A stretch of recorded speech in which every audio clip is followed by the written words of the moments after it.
Cheltenham Festival 2025, day 4 tips. Today I'm joined with Joe Norris. Joe, let's get straight into it. Come on. Come on. In the first race, who We're you going head to fancying? head. Yes, let's do it. I'm all over Lamba for Nicky Good. Henderson. Now, I think he's got so much potential. Like, he just the way he won at Ascot, like it was away from the last that I was most impressed with. How he just had to shake him up and it was over. Yeah. Now I know Mondo Man has been beaten a couple of times since. People start crabbing the form. Oh, the form's no good. I think that Mondo Man is a good horse, and I think Josh Moore got interviewed even after he got beat last time, and he said, "I promise you, this is a good horse. Like he will come good." So I don't think that. I think that form's pretty good. Obviously, the third Vianney for Harry Durham's won since, so that's been franked in some respects. So I wouldn't worry too much about that anyway. Like the Lamba still looked really raw to me in that through that race, and it still won easily. I can't see this beat. I mean, visually, East India Dock has been impressive, right? It's done nothing wrong. It's put up some big figures, like speed figures and all that, but it's not really had a proper race. Joe, It's not had anything come up to it and eyeball it. The issue is, right, time, right, a good horse can win a race against bad opposition in a good time. A bad horse can beat bad horses but can't do it in a good time. Disagree. What, you think a bad horse can do it in a good time? It can do a better time than if it was against good horses. It's like if you're gonna do it's probably a bad example to it. If you're gonna have a sprint race, yeah, right, and you're not as nervous because you're against lesser opposition, so you get away quicker, and then you're always in your comfort zone. You're never under pressure to try and go faster, so you're in a nice rhythm, and you just cruise through the race. That's what he's done. A bad horse can't do a good time. Huh? A bad horse can't do a good time. I get what you're saying. It can't do a serious. Like if we had a sprint, you can only run so fast. You're not going to. You can only run as fast as what you can run. I agree with that. But... So in my opinion, East India Rock, yes, you could say he's not beaten much, but he's done it in a good time. Yeah. Much better than the Lamba. I can't touch the Lamba. I'm not bothered what the jockey's saying. Oh, he's a good horse that got beat. Yeah, that horse has not been franked. I know the third horse came and won, but the second horse got beat again. And like for the jockey to come out and say, "Oh, it's still a good horse," it's not a good horse. Honestly, I think East India Dock is one of the lays of the festival. No chance. I really do. Like. Right, well, what are we doing then? I'm having East India Dock, you've got the Lamba. Like, what we betting on this? What's the forfeit? I'm having East India Dock to beat La Lamba. Forget the rest of the race. All right, yeah. What's the so they can be tailed off, but as long as they're Lamba, just I can be second last. As long as you're last, then I'm not bothered. I mean, La Lamba will be first, and East India Dock will be third or fourth, I reckon. Nah, no chance. La Lamba, right? They're two completely different horses. You've got a horse that's come over from France that is just full of potential. Like La Lamba could be a horse that's around for years to come. Yeah, could be a horse. It could. I'm not bothered if he's here for the next 10 years. He doesn't win the first race. He could be a champion hurdler, right? La Lamba. Yeah. Could be next year. He could go on and win the Arkle. He could go on and win the Champion Chase. But he won't beat East India Rock on Friday. East India Dock has come off the flat, right? Yeah. He could barely win on the flat. Like I remember him on the flat. How many times did he get beat as favourite on the flat? And then it was only when he went to Goodwood, I think they upped him in trip, and then he got his head in front and realised, oh, I can actually win a race. Yeah. And now, because he's come over hurdles and he's won these 3 races impressively, beating. I would say. Let the viewers decide on the comments what the forfeit needs to be. There has to be a forfeit when you're wrong and East India Dock beats La Lamba.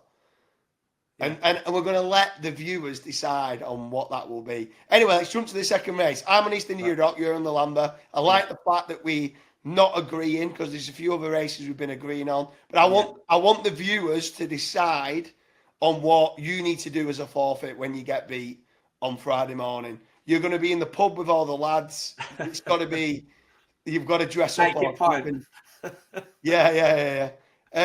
County Hurdle, the second race. Have you got any strong opinions?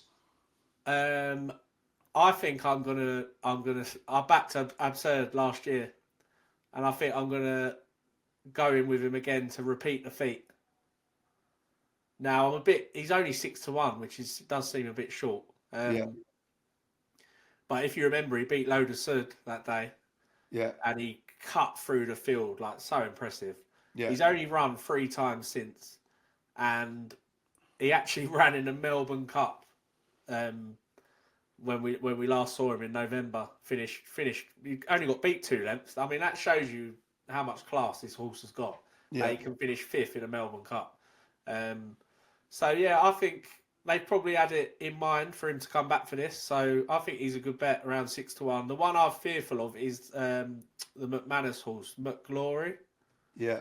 It won at the DRF last time and was quite impressive as well. Beat Storm Heart. And it got backed off the balls, I remember as well. So that is probably... To be honest, I could end up backing both of them because they're 6-1 and 7-1. So I could end up backing both against the field. I'm in the camp at Lark in the morning. We backed him last year and he won, didn't he? Yeah, he did. Yeah, I remember that. He drifted, didn't he, last year? Yeah, drifted big time. Yeah, but I'm in the camp at Lark in the morning. 8-1, I think is a good price. But the next race, the Mares Chase. You're normally good in this. Yeah. What, Dino Blue, Allegra Divasse, like who are you in the camp of here? Dino Blue's too short. Yeah. I've seen this tipped up everywhere and anywhere on all these podcasts and previews and everything, and I'm struggling to see why this is this price. Yeah. It's been beat at the festival last 2 years running. Yeah. Obviously ran good races on both occasions, but I think something will beat it in here, and I'm hoping Only by Night goes for this race because I think that will be a massive danger to it. Yeah. She's unbeaten since going chasing. So we don't know, she's got untapped potential. She is entered in the Arkle still as well. Yeah. And it wouldn't surprise me if she went for that as well. Because I think she could be like the each way bet behind Margeborough for the Arkle. She's around 12-1 for that. Yeah. So again, it's going to be a race that I'll have to reassess closer to the time. I did Bioluminescence as well for this, but then she got beat by Spindleberry, and she looked quite slow to me that day. Yeah. So I think she'll be back if she takes her chance, because obviously this is coming quite soon enough. She'd be a danger definitely, but I'd worry is she quick enough to win it? I just think, do you know what? I agree with what you were saying about Dino Blue. Thinking I need to try and get him beat, and I've been through the form left, right, and centre, and I just can't get a beat. That's my only issue. Like, I don't think Allegra is going to beat her. No, I don't. I think she's a bit soft. I just feel like I don't know which one. Like, Only by Night still, I know he's unbeaten. He's a great horse and all the rest of it. He's still got quite a lot to prove on if it was a handicap race. And I just feel like Dino Blue's got quite a lot up his sleeve with regards to the weights and stuff. That he probably is a worthy 13-8 favourite. And I think he'd be odds on if he'd won in the last 2 years. I honestly think this is a deeper race than the betting's making out. Because you look down the list, you got even Telepathic is 12-1. Yeah. Right? She has been really progressive. She beat Bride's Hill, who's also in this race last time. Yeah. I mean, she's won 4 from 5 since going chasing. Yeah. She could be a danger. She's 12-1. Bride's Hill could be a danger. She's 14-1. You got bioluminescence. You got only by night. You're saying that though. There's a lot of dangers to something. I don't think the favourite should be 5-4. But you're saying that, but like £19 they've got to find. Yeah, so they're unexposed though, aren't they? Like but they've still got a lot. They've still got to prove it. They've still got to find a stone and a half. Yeah, but I think Dino Blue's overrated anyway. I don't think she deserves. Is this another forfeit? Oh, I'm on Dino Blue. Here we go. Come on, which one beats Dino Blue then? I'm in the Dino Blue camp. Dino Blue beat Allegri Devassi and Neck last time. Yeah. Yet Dino Blue's 5-4, Allegri Devassi's 5-1. Yeah. Like, she is not bomb-proof. She is beatable all day. She's defo beatable. I just can't find one that beats her. So if I can't find one that beats her, this is where you've got to look at it. Like we've both sat on this, right? And we've said fact to file 15-8. What a price! Unbelievable. Yeah. But something's telling you Dino Blue's too short, but you still want to back her. Because I'd sooner back a 13-8 winner than a 10-1 loser. Yeah, but I think the way you're good at reading races, and something's telling you she's too short. But then again, I know, initially, but then when I look at everything else, and I'm like, nobody else, someone's going to have to put not just a personal best, but a ridiculous, apart from Allegri Devassi, right? And I think Dino Blue beats Allegri Devassi. The rest of them have got to find at least a stone. And I think to find at least, that means Dino Blue can make 2 mistakes and still win the race. No chance. Only by night will win this. Will win this if she jumps well. Nah, she will. Dino Blue beats only by night. Another one. Comments. What's the forfeit for Joe when he gets 2 wrong on the day? I want to know it. Anyway, Albert Bartlett. This is, do you know what? This is another race where it's like we don't even know who's running. Like, is Final Demand going to run in this? Is Yellow Clay going to run in this? Let's just give our opinions on the horses. So, we both rate Final Demand highly. If Final Demand comes to this race, I think we're both going to be backing it. 100%. Right? If Final Demand goes for the shorter race, if the Yellow Clay came here, I'd be all over it. But they've pretty much confirmed that's going for the shorter race.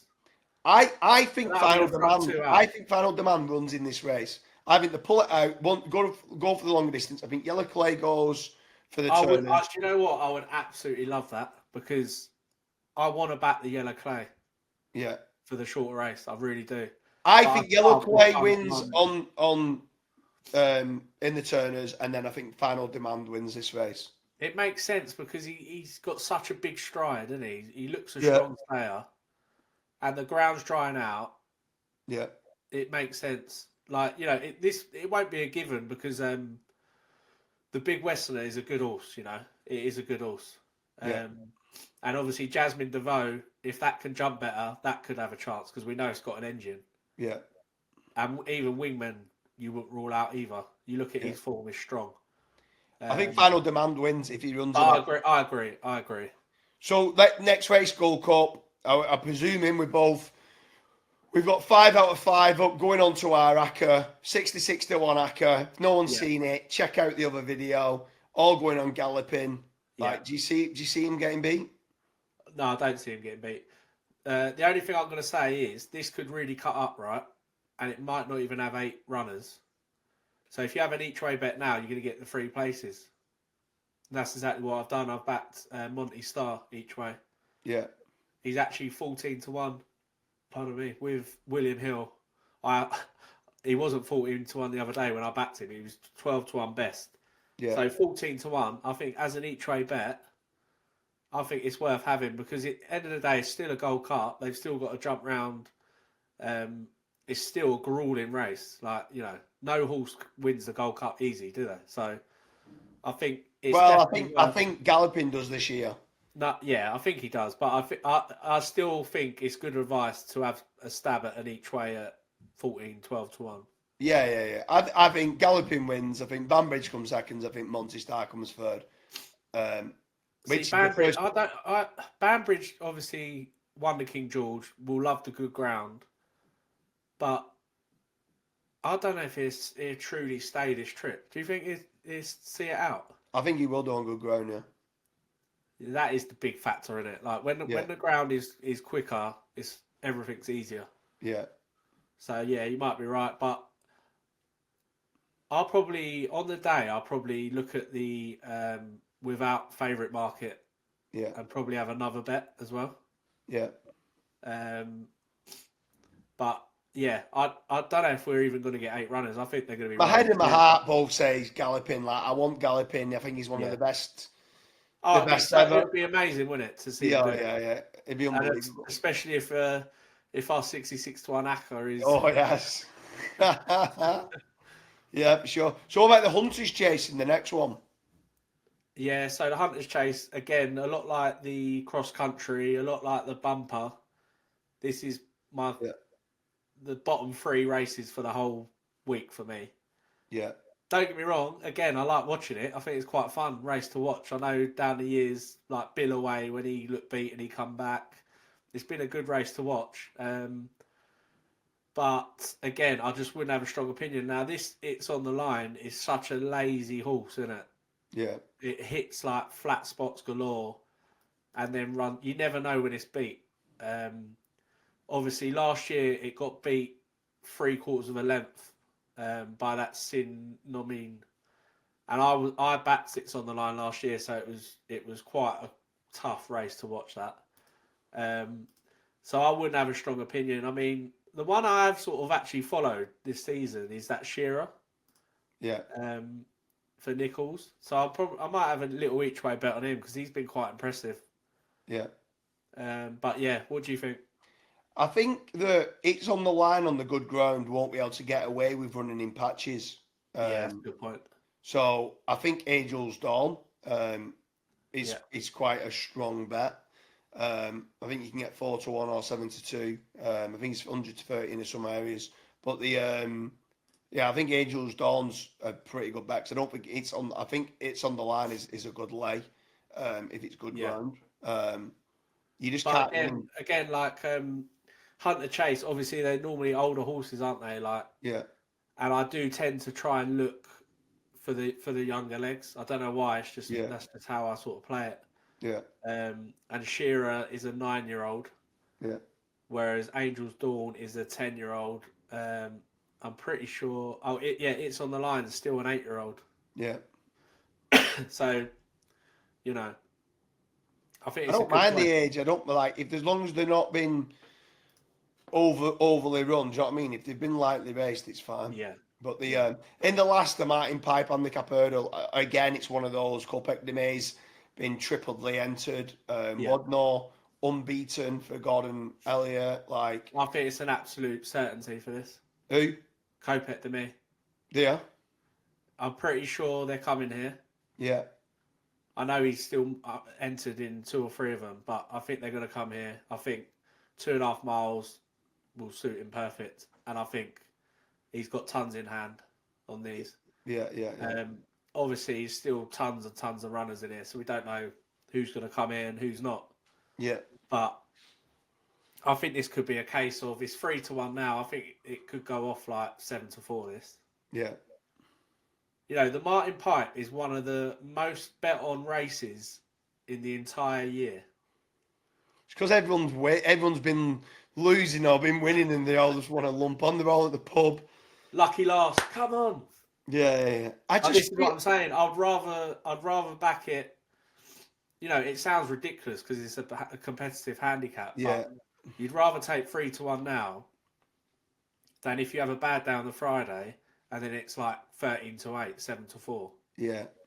It's one of them though. If it's not, if a few of the favourites don't go in on the Friday, the bookies will be laying. Do you know what I mean? So you might get 4-1, 9-2, stuff like that. But yeah, Kopek de May is like one of the standout horses of the meeting. It's where he's going to be running, and obviously he's been tipped up to be running in this race, and therefore it reminds me of Gaelic Warrior when that got punted. It should have won that race, shouldn't it? It got beat a neck. Last year you had the McManus. I know the way you're thinking. Yeah, got absolutely hammered. landed the gamble. Yeah. I think this is this year's version of them, really. Yeah. I can't really argue with you on it, to be fair. I don't like doing a 3-1 and a big handicap, but yeah, I think he's going to be cut above. So yeah. Let us know anyway, anyone who's watching this, what your day 4 tips, who your strong fancies are. Leave a comment in the comment section. Let us know what Joe twice is going to have to do a forfeit. Let us know what both forfeits need to be for his daft selections on Not Friday. Too harsh. Nothing too harsh. I want to know what he needs to do as a forfeit for me winning all the races on day 4 of Cheltenham Festival 2025. Joe, have you got anything to finish it off with? No, not really. Just make sure you go and check out our 66-1 ACCA. Yeah, for sure. Make sure you check out the link in the description. We've got a 66-1 ACCA on day number 4. You'll see galloping to get us going, get us the final leg in. Yeah. Cheers, I don't want anyone to accuse us of after timing. That's why I'm repeatedly mentioning it. Yeah, for sure. Right, anyone. Cheers, guys.